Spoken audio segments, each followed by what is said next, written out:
Hey everyone, this is him again here,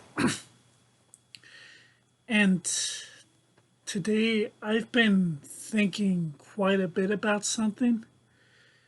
Today I'm gonna have the topic of what I like to call monsters.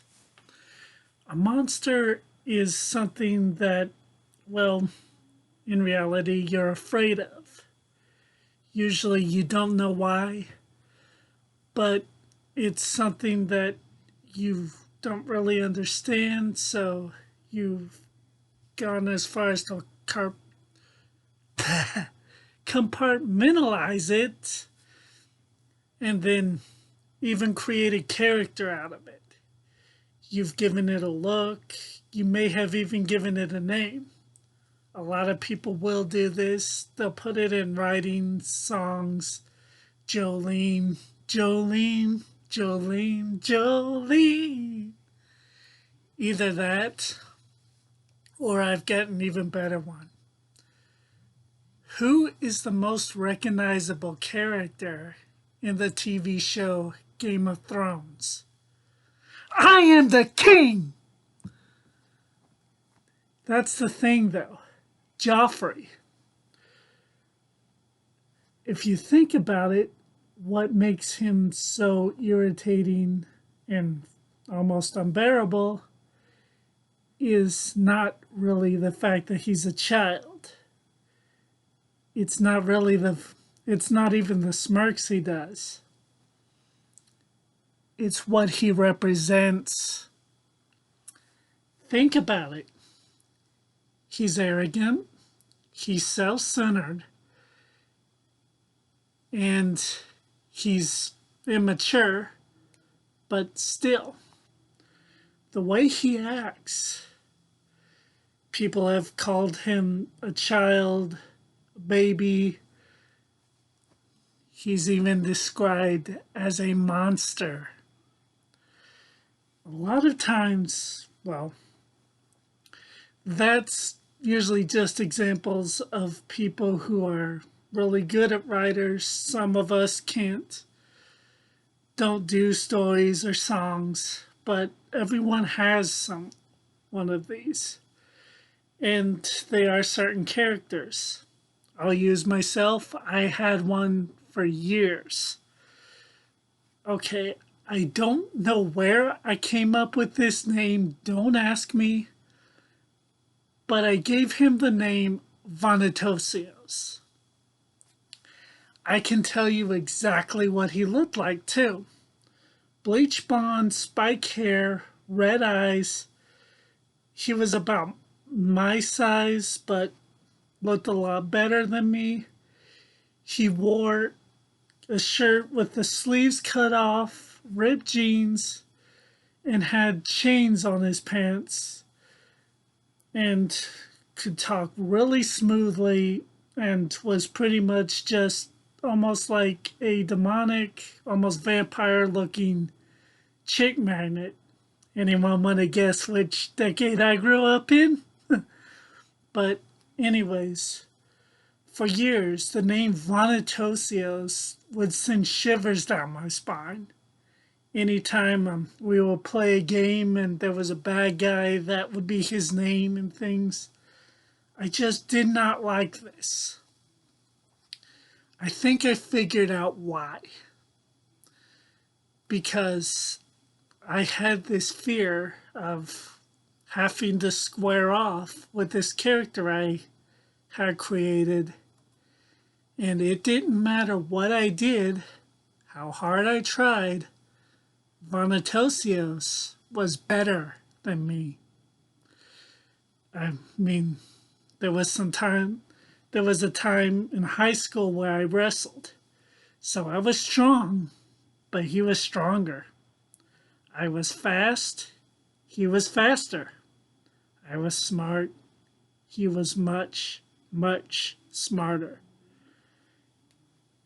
He won, and I recently, I realized that Vanitosios was pretty much a physical manifestation and a projection of my own insecurity and my own self rejection, of being rejected from people and even comparing myself to people for years.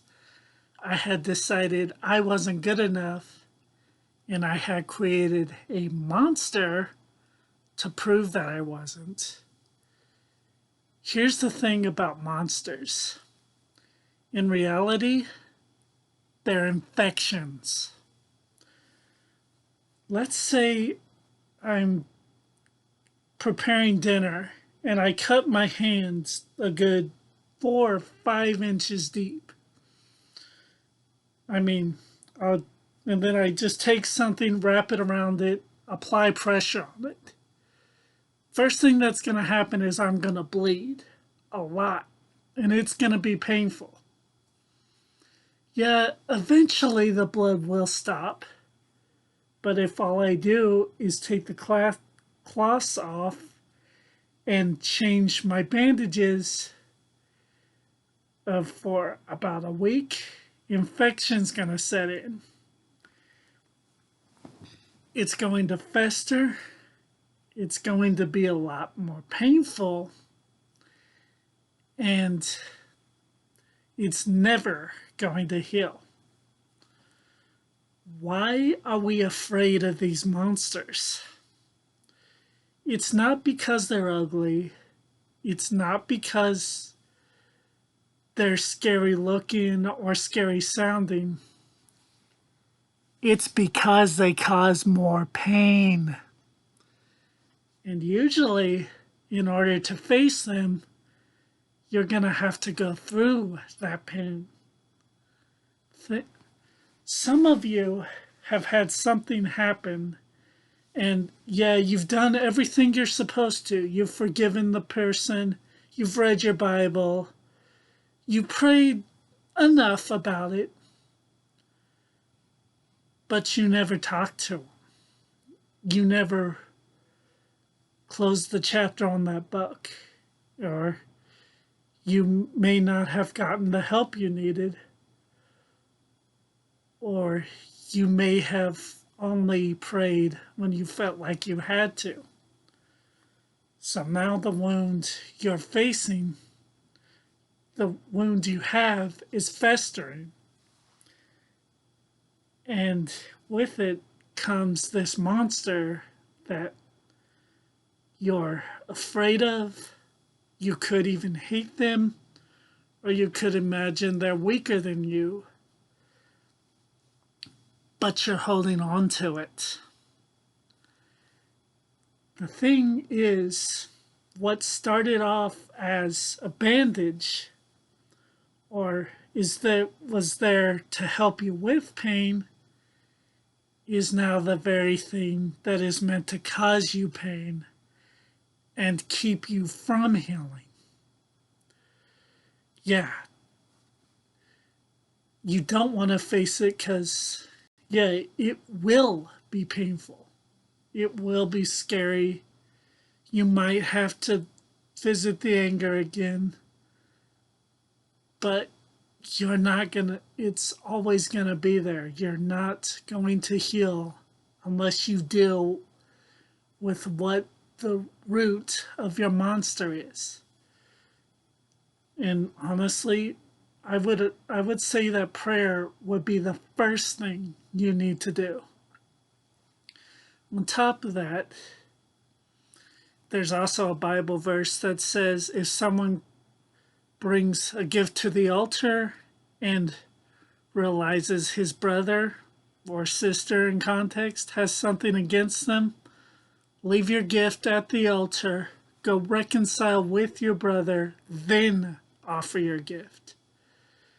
So reconciliation, which doesn't necessarily mean you have to completely trust them again or such, but at least talking to them, see what you can do, that's majorly going to help. That is key to healing.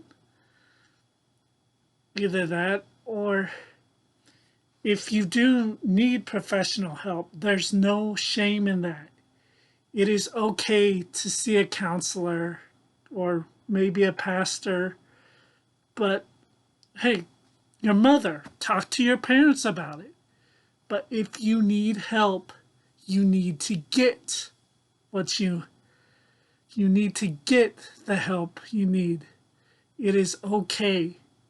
Remember, I've been saying this a lot lately, but remember, you're human. Humans need, sometimes humans can't do it on their own. They need the extra help. That's really all I have for today. I'll see you later. Bye.